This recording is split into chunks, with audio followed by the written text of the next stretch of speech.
Hello, MotoAmerica fans, and welcome to this special video edition of Off Track with Carruthers and Bice. I am obviously Bice. There's no issue about us being confused because there's our communications manager on the other side of the area here, Mr. Paul Carruthers. And we are joined by a Moto2 star and a former MotoAmerica star who is back being a MotoAmerica star, and it's Cameron Beaubier and Ezra Beaubier. And obviously they're brothers. You can obviously tell they're related they look like twins, in fact. I'm a little shorter, but... But we're delighted to have these guys on. It's great to get them together. And Ezra put out his press release recently. He's with the Motorsport Exotica BS Orange Cat Blood, Sweat, Tears Vodka Racing Team. Perhaps the longest name in the history of motorcycle racing. It is. I looked. It is, yeah, it's definitely the longest. When Cameron used to have, it was Yamaha, Extended Service, Yep. Graves, Yamaha, all kinds of stuff. So that was a long one too, but we're used to that. So welcome, guys. I guess, Ezra, we'll get started with you. So big news to hear that you're back with us again, and it's been a few years. Last time you were racing with us, it was Superstock 600? Yep. Okay. Supersport 600. Supersport, yep. And you raced in Junior Cup, and the bikes were always a little Small. little small for you. For But you weren't as tall then. You were tall, but not as tall as you are now. Yeah, I was about 6 foot then, and I'm about 6'3" now, so still grown a little bit. But, And we have a fair number of over 6 foot riders. I mean, Jake Lewis, Corey Alexander. They seem to go well on the big bikes, and now you're on a BMW M1000RR. How does it fit you? it fits me great. I mean, we built the seat up a little bit, and it's awesome. I love it. Yeah, he still makes it look small, but... He does. It's like a monkey on a football. You built the seat up Yeah, like thicken up the to seat make you pad. taller? Oh, yeah. Oh, to get your legs farther away. Yeah, because otherwise I was going to say, if you took it down, you could give him the pad You got that you don't the pegs use. G'd out as low as they'll go, as far back as they'll go, so... Yeah, Nolan Lampkin has a setup similar to that. When he was on an R6, he had risers under the seat on it to get himself up a little bit higher. And we've talked to Jake Lewis about his setup too. So when you have the pegs back far but kind of low, do they touch? No. You know, so that's not the first thing that goes, No. if you go down. I mean, I've drug pegs in the past, but I haven't touched... I don't even drag my toes or nothing on the BMW. It's solid. Fits me great. That's good. And this is a team, at least the Motorsport Exotica part of it. You've been involved with them for the past couple of years. Tell us about that. Yeah, so we raced on the West Coast last year with Motorsport Exotica on a Cowie. And then this year, we moved to the BMW S1000, and our plan was to race on the West Coast and then just do Laguna.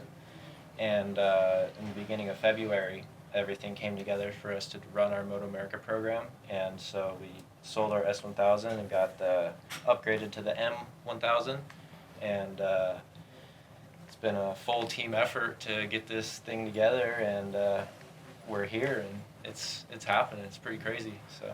Have you ridden this bike at all yet? Yeah, I raced it once at the first AFM round back at Buttonwillow, and it poured rain Saturday night, so the track wasn't too great on Sunday, but it was good. I really like it, and the wings are a trip, honestly, because I've never ridden with wings ever, and it pulls a lot of downforce with the wheelies and everything, but it threw me off with the wind. Like, it was kind of windy on Sunday, and it was blowing me around everywhere. Like, it was... You don't want the wings when it's windy, but... when the weather's good, obviously, the wings are a huge help. So let's talk to Cameron a little bit. Cameron, you're back in the U.S. You were kind of close to being in the U.S. last weekend. Back-to-back, do you like to do a back-to-back rounds? Yeah, I do. Just staying on the bike, and it's strange doing back-to-back rounds on different continents, that's for sure. But no, it's cool. I'm so pumped to be back here in Austin and COTA. It's a special weekend for our family, and we got some friends coming out too, having Ezra race and myself. So yeah, I'm really looking forward to it. You know, one thing I've never understood, Cameron, is, and this was the case when you raced in MotoAmerica. You know, Laguna Seca is one of your favorite tracks, and it's kind of a home track for you. But you didn't really race there any more than anybody else did. And Circuit of the Americas, I mean, I know that you've raced here in MotoAmerica, and you've raced last year. You've got 5th here. but you still don't race much more than anybody else. But what is it about being home? Is there some kind of motivation that you can't even describe? Yeah, I mean, it is just a different feeling, like coming into the race. I mean, you could ask Shelby. I've been, I don't know, more on edge or like just a little bit more nervous. And I used to get like that, you know, going to Sonoma or going to Laguna, like our home rounds, you know, just because for whatever reason you're close to home, you want to do good in front of your family and your friends, stuff like that, even though it doesn't really matter. But you just put a little more pressure on yourself, I guess. And it definitely gives you that extra little push, I feel like, especially coming back here last year.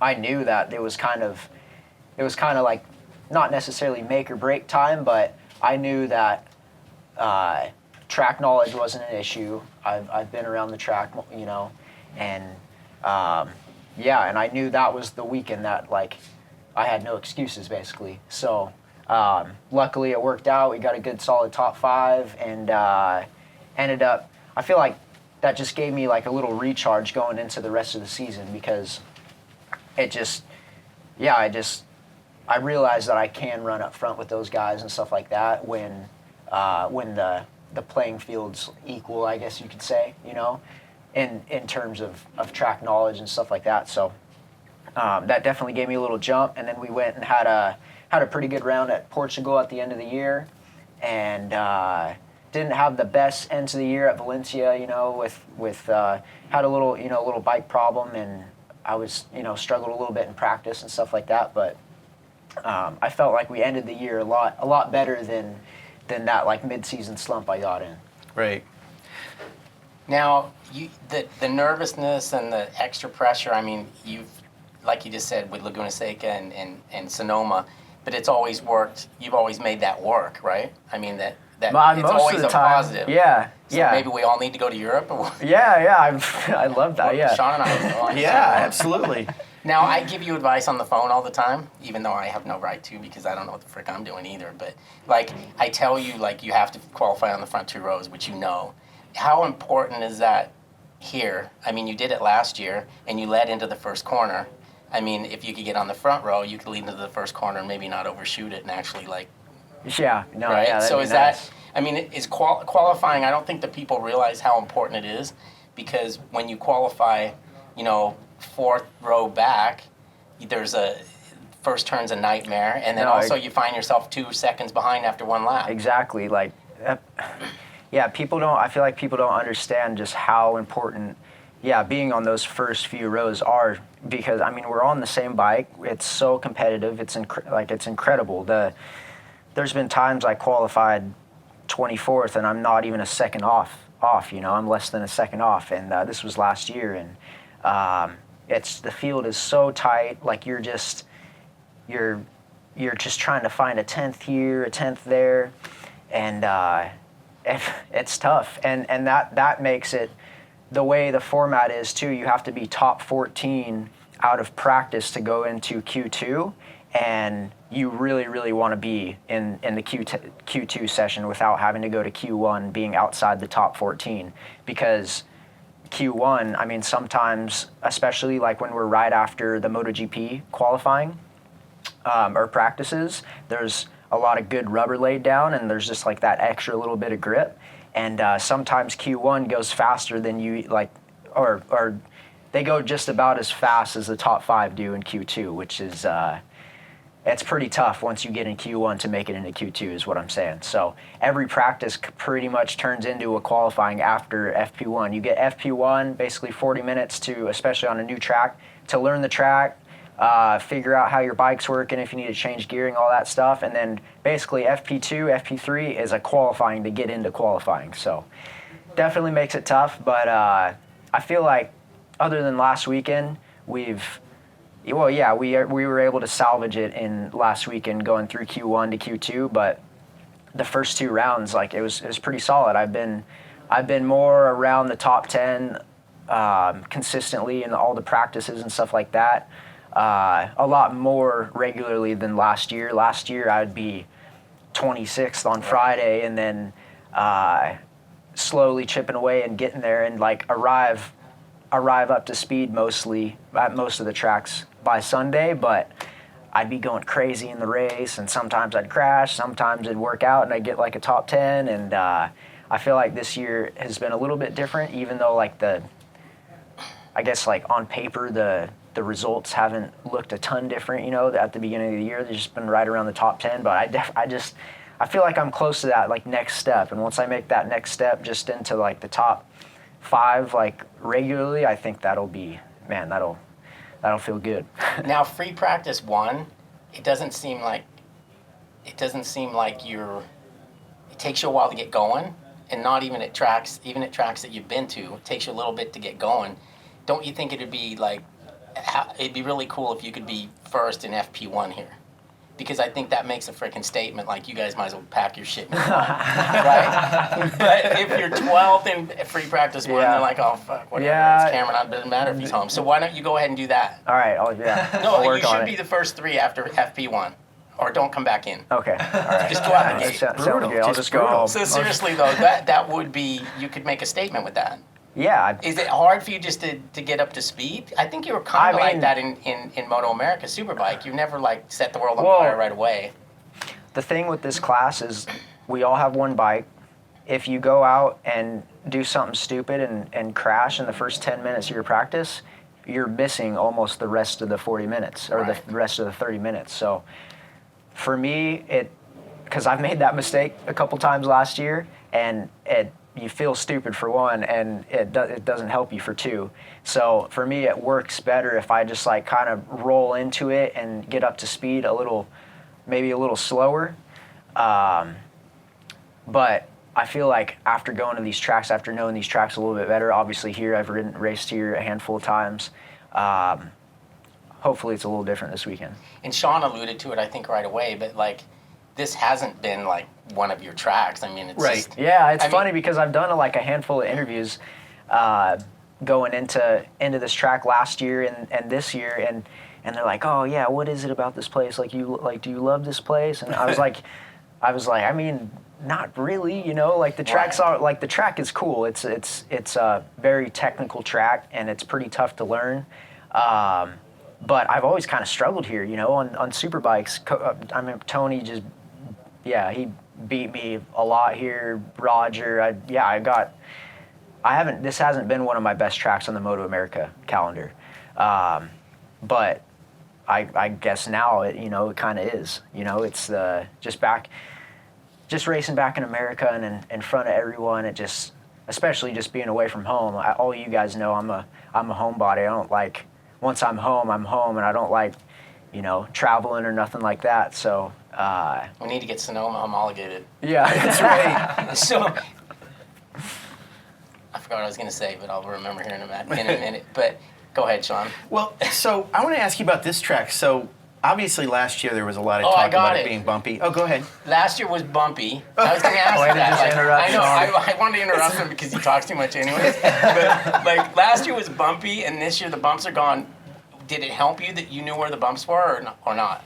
Because that's, like at Laguna Seca, it's like the Americans always knew every little bump.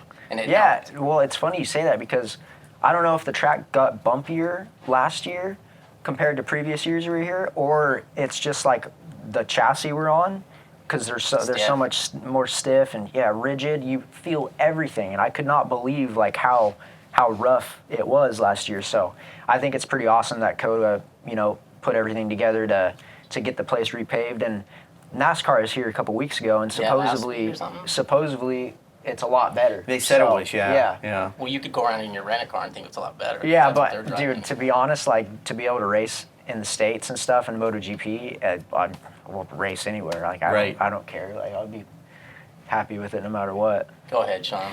Laguna would be pretty cool though. If they got Laguna. Yeah. Well, I want to ask you, one of the things that I think Paul Carruthers will admit is everybody should have a teammate named Sean, and Cameron has one. Teammate named Sean Dylan Kelly, who Marcos Ramirez was great.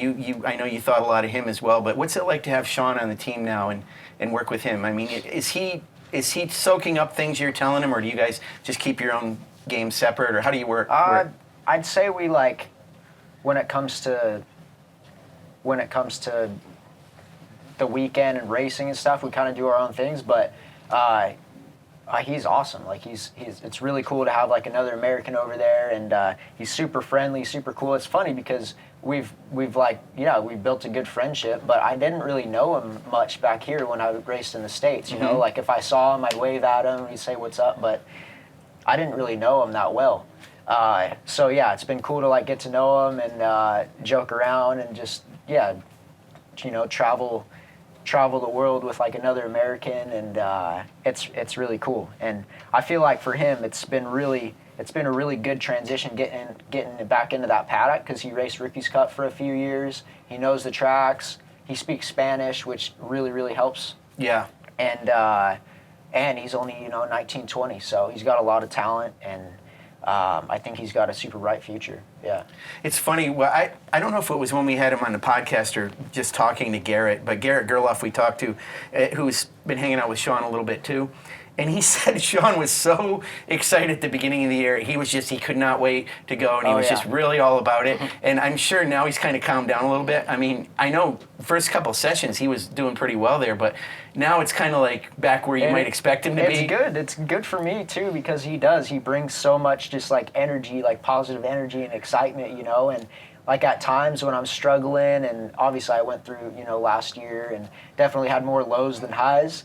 And it beats you up sometimes, but like when he comes in with all this energy, like this positivity, it's good for me, because I'm like, man, like you really think about what you're doing, It's not like, it's really easy to focus on like the negatives when you're struggling and all that stuff, but then when you actually sit back and like realize what you're doing, like I'm getting paid to race motorcycles and I'm traveling the world, it's pretty cool. Yeah.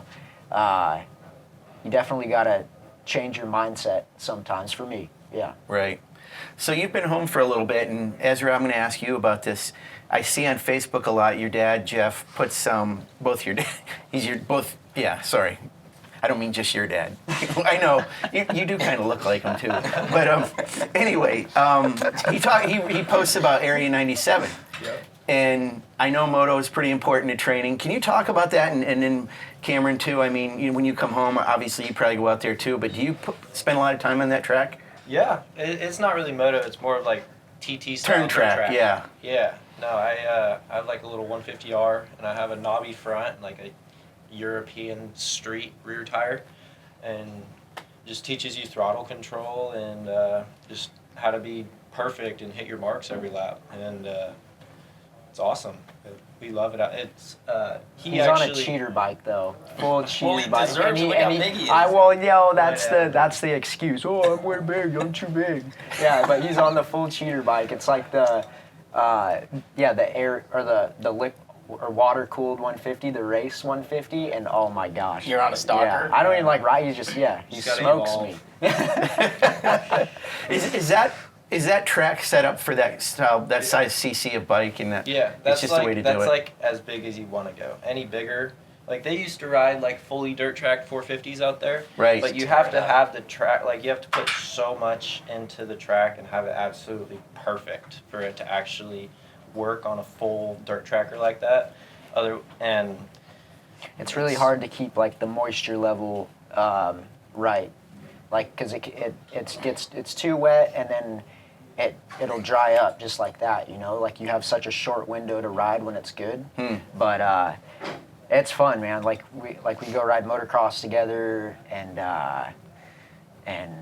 we haven't ridden too much dirt track lately, but yeah, been riding some motocross, and even I got out to the go-kart track a couple times on the Ovali, and he's riding the supermoto bike, and it's definitely good to have someone to ride with. And it's been cool, like just for our family, him getting this opportunity and stuff, because obviously he's showed like a lot of speed the last couple years in AFM, but I mean, it costs a lot of money for one, and for two, it's just hard to get an opportunity to go race on the MotoAmerica level, and so yeah, I think it's super cool what Exotica and he put together, and I'm excited. Yeah, it's funny because when Cameron was still racing in MotoAmerica, and you kind of hadn't been racing for a little bit, and you went through a time period where you were a kid, and you would get in trouble.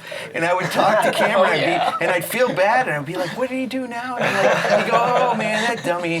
And I'm like, I felt so bad for you, because I was like, why is he always in trouble, you know? And you're past that. You're a grown-ass man now, so you don't get in trouble anymore, do you? The trouble's just Yeah, right. Yeah, right.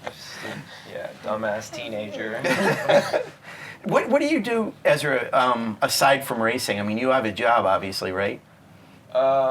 No, racing, full-time Okay. racing. I last year and the beginning of this year, I was a pool boy. So I was just cleaning pools, doing that, and then I'd say about a month and a half ago, Jared, who runs Motorsport Exotica, he finally locked everything in about 2 months ago, beginning of February.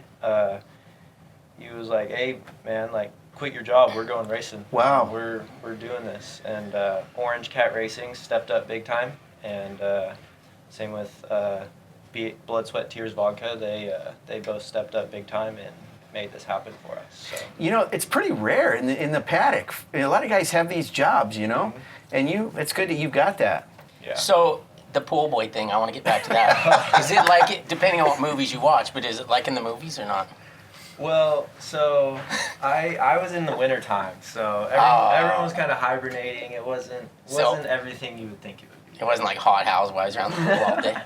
Dang. I mean, I did some nice houses here and there, but Right. no, that's like if I were to be down in Southern Cal, that's where the money is. Yeah, I was looking into it for a while, but not anymore. I've settled into this MotoAmerica thing. Gave up on the pool boy dream. Yeah. How many tracks that on our schedule have you raced at? Ooh, well, I've done VIR, Jersey, Road America, but those were all on the KTM 390. Right. So, I mean, you know what's left and right, but that's about it. yeah, I mean, it's completely different from a 390 to a fully built 1000, obviously. So, and I honestly don't even really, in my head, I feel like I've never even ridden those tracks just because it's been that long. And it's a completely different racetrack from a 300 to a fully built 1000. So I'm kind of going into it as if I've never really ridden the tracks. But Motorsport Exotica, they're super cool with Superbike, California Superbike School. So I'm gonna go do a handful of days at some of the tracks before I go race them. So I'll do like 3 or 4 days at VIR, 3 or 4 days at Pittsburgh, a couple days at Road America, just so I'll on a stock S1000 BMW. So just so I'll be able to learn the tracks and work with one of their coaches and figure everything out before I have to just go pin it wide open. So it'd be good to learn everything at a slow speed, not just trying to go Mach 10. And those guys are pretty patient, you think? I mean, they know the deal. Yeah, no, I mean, then they know the tracks super well, and they know the lines and everything. So Right. it won't be like this guy last year, just riding blind straight out of the gates. Right. Yeah. Cameron, so the bike this year, I don't know if there's much difference from last year, but does it feel like it's more your bike than it was last year? You're more used to it. Things have changed a little, maybe? Yeah, yes. Calex came out with a new chassis and swing arm, and it's not a ton different, but what they did was put a little bit more flex in the chassis, and then I think I think they did the same thing with the swing arm. And for me, even the first test back, like after not riding the bike for 2 months or something like that, I felt like I jumped on the thing, and it was the most comfortable I've been on. It's weird, and yeah, from the first few laps, like I got on the thing, and it felt like my bike, you know, rather than last year. There was a lot of races I'd show up to, and I'd ride the thing, the first couple laps, and it just did not feel like my bike. You know, it didn't feel like when I got on my R1 and be like, okay, like this is my bike, like this is my seating position, like all that. It just it felt foreign, you know. So I've gotten that feeling at pretty much every track we've gone to this year so far, and part of it is knowing the track and stuff like that. But I'm talking like as soon as you sit on the bike and you're riding down pit lane, like just the feeling of the bike. I don't know if it's, you know, just a year under my belt on the thing or what. Probably a mix of that, but I definitely feel like the small changes they made definitely helped me a little bit. And yeah, I mean, at the start of the year, we tested at Jerez, and it was going really good. The first day was going really good. I've always struggled there. All those guys are really fast there. It's like their backyard track, you know. And they've been testing there on Moto3 bikes and Moto2 bikes and all that for years and racing there, you know, in CV, all that stuff. So they all know that track really well. And I've always struggled just a little bit there. And I felt like I was finally just like starting to ride the track the way it needed to be ridden, and had a really, really good day. And then I was on my in lap, and I rode over the inside curb in those fast rights, and the front just was gone. And it's a fourth gear corner, like it was fast. It was a really fast crash, and bumped my head a little bit. And the team was just looking out for me, and I probably could have ridden, but they're like, yeah, you don't, like, it's not worth it to go out, you know, and if something happens or something like that, it's not, yeah. So we sat out the next day, which was a bummer because we only had 2 days at Jerez, and it put me on the back foot a little bit going into Portimao, and Portimao's a pretty good track for me, and ended up not going too bad there. Rode a little tight, you know, the first day, and then the second day I was pretty fast, and then had another little tip over, and struggled a little bit the last day. But one thing on this bike compared to, you know, the previous bikes I've ridden is you have to have so much confidence in the front end and the front tire, and there's been so many times that the front tire is like let go, and it's hard to have that much trust into something that you know, doesn't work all the time. Yo! So, you know, I'm always learning, and I definitely got to work on rebounding from those little crashes, because it's crazy how much these guys crash. They just throw the bike down the road and get right back up and go faster, you know, and that's not really my style. So yeah. Well, you know, one more thing I want to ask you about the Moto2 bike, just so the fans understand this, is you rode a Superbike that had a lot of electronics on it. I mean, traction control, lift control, all kinds of stuff. What controls does a Moto2 bike have on it? It doesn't have traction control at all? No. Okay. No traction control, no wheelie control. You have a little bit of throttle mapping you can mess with, but everyone pretty much runs the same stuff. I mean, the bikes, they only have 140 horsepower, so you don't necessarily really need wheelie control. If there is anything, it would be nice to have a little traction control, just like a little safety barrier, you know? But, yeah, I feel like it really, like, levels the playing field, you know? Like, everyone's working so much more on setup and stuff like that rather than electronics. And yeah. Engine brake is a big thing. Like, engine brake is, we mess with engine brake pretty much all weekend because there's such a fine line, you know, with it. And it's not adjustable like you could do it in MotoAmerica, like corner by corner. It's lap by lap. So if you make a change in second gear, it's going to affect you here, rather than just that one corner. So you definitely have to have a good game plan with it. So it's a compromise. Yeah. What you've already said, and we know that the bikes are basically identical.